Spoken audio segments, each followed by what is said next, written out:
All right, we're about to get started with the North Carolina press conference. A couple of reminders as a courtesy to your fellow meeting members and NT participants. Please make sure to silence your cell phones. Please make sure to state your name and media affiliation before asking a question. And for those of us joining on Zoom, please make sure to use the raise hand function. One final reminder, all recordings of this press conference on cell phones and cameras are prohibited. We're now joined by North Carolina head coach Hubert Davis and student athletes Cormac Ryan, RJ Davis, and Armando Baycott. We'll begin with an opening statement from Coach Davis and then get into questions for the student athletes. We'll jump right into questions for the student athletes. Again, raise your hand if you have any questions. Do we have any questions for the student athletes? Go here in the third row.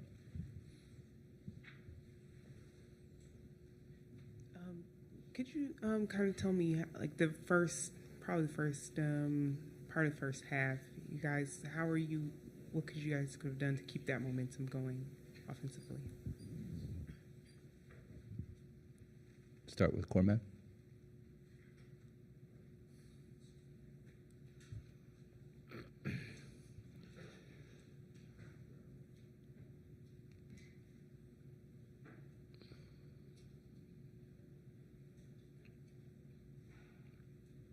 I mean, I don't fully understand the question, but I think in general, I think we needed to rebound the ball a little better and continue to get stops. I think that hurt us, allowed them to get back in the game. We'll go to front row right here. Armando, what did you make of the way you guys started the second half? It was a tough shooting stretch there for you after halftime, and that seemed to be a factor. Yeah, I thought in the second half we came out a little flat, but I mean, like Cormac said, they got a lot of rebounds. We knew coming into the game they shot a lot of threes, and it would lead to a lot of long rebounds. So I think just me personally, I didn't do a good enough job just boxing out and coming out with more intensity, especially coming into the beginning of that second half, because we knew they would come in and try to come back and come fired up. But, I mean, I think at the end of the day, it just boiled down to them just making more shots than we did. Do we have any other questions for the student athletes? Go ahead in the back. Armando, the feeling, is it a feeling of shock, sadness, surprise? Did you realize Alabama was this good? Did you expect your team was capable of going all the way? So how do you justify what happened tonight? Yeah, I mean, I'm definitely hurt, and I mean, I think we all are a little shocked. I mean, we don't underestimate any opponent, and I think today, I mean, it was tough, but all year we play hard, and today we play hard, and they just made more shots than us, and I mean, it's tough. Losing is not the result we want, especially with just how talented we are as a team, and felt like we had a chance to win the national championship this year, but, I mean, I wouldn't change anything that happened all year. It was a special year just with teammates, coaches. I mean, it was just, for me personally, a restored sense of funness. Just my love for the game just grows so much. My faith this year has grown a lot, and I'm going to miss everything about just being with this team, the coaches. I've been knowing Coach Davis since I was 14 years old, 15 years old, and knowing this is the last time I'll play for him, it definitely hurts. Right here in the front. Alejandro Avila, Outkick.com. It seems like a lot of guys in the locker room are emotional because they really believed in this team. They thought it was a really special group. Now that the year's done, how would you define this team? Best team I've ever played on, just the amount of fun we had and the love we had for each other. I mean, it was just amazing. I mean, it's obviously tough that we lost, but just we played so hard and we cared about each other so much and we loved each other so much.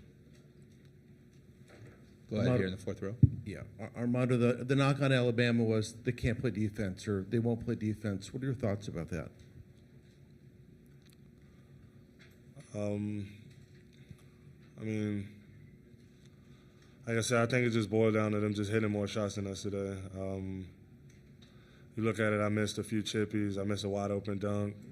abnormal stuff. I mean, we missed some shots we usually make, and later down the stretch, they made some shots.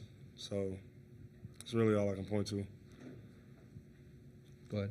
Rod Baxley, Fayetteville Observer. RJ, you've had such a great year, man. What was kind of your mindset out there to have a game like you had, and what goes through your mind when you look down at the stat sheet and the shooting struggles tonight?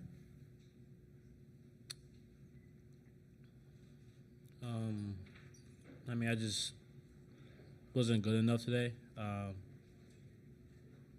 Missed a lot of easy shots that I normally make, and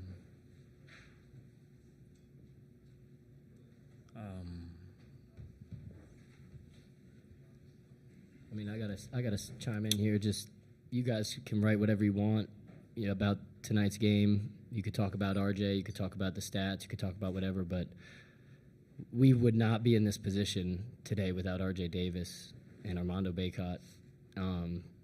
Carolina wouldn't be in this position today without these two guys. And so, say what you want.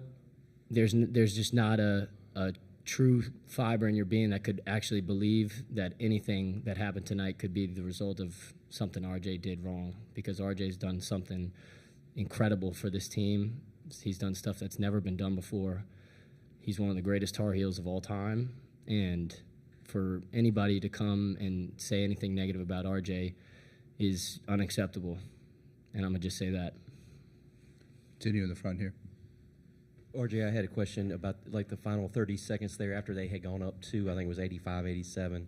Can you just take us through that possession that Nelson had the block shot on you, and then you got another one off in the lane that didn't draw iron? Just can you sort of take us through that possession and what was happening?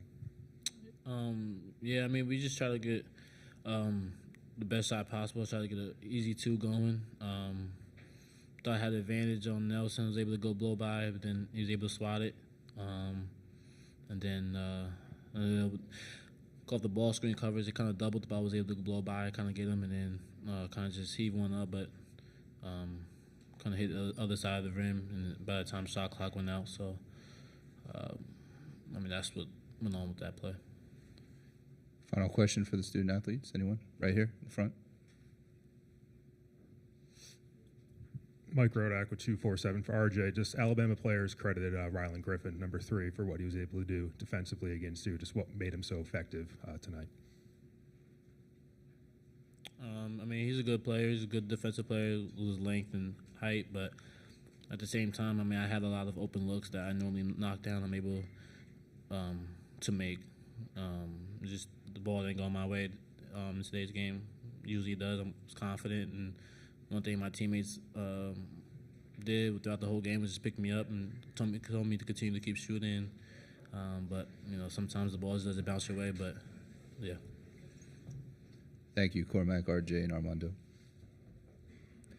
We'll now open it up for questions for Coach Davis.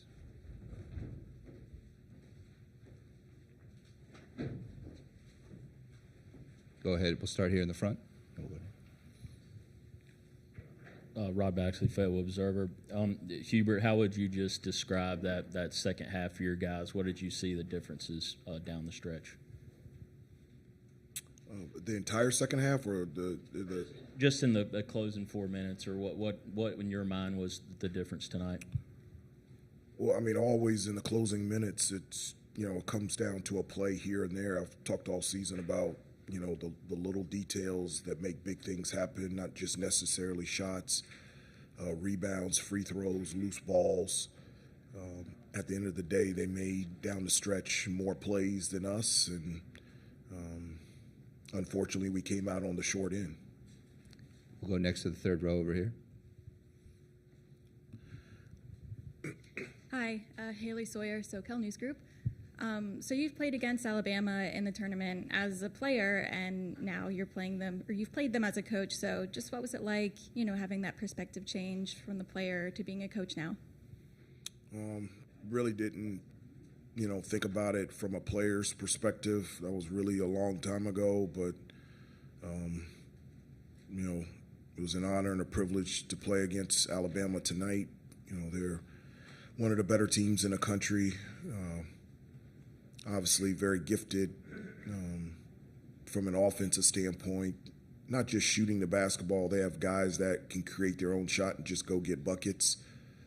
But also felt like their length and their athleticism bothered us defensively, and I think that was a huge reason for our field goal percentage in the second half being down.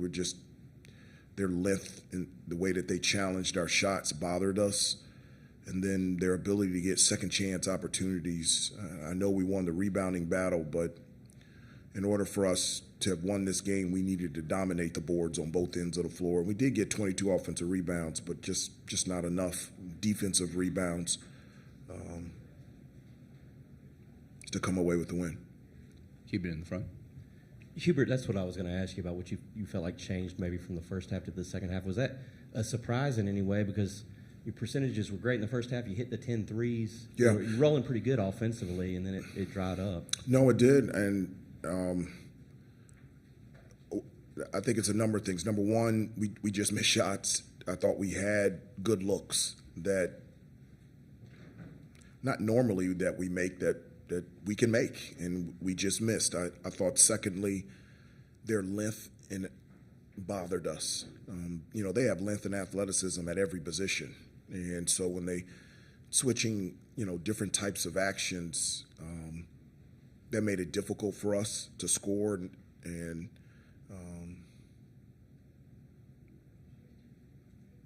we just and for us, not doing the job on the boards didn't allow us to get out in transition, so we're always going up against a set defense, and so I thought that played a part into it as well.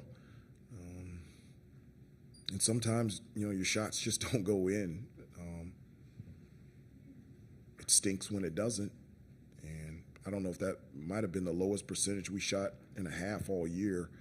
It's close, and just came at a really wrong time. Any other questions here in the room?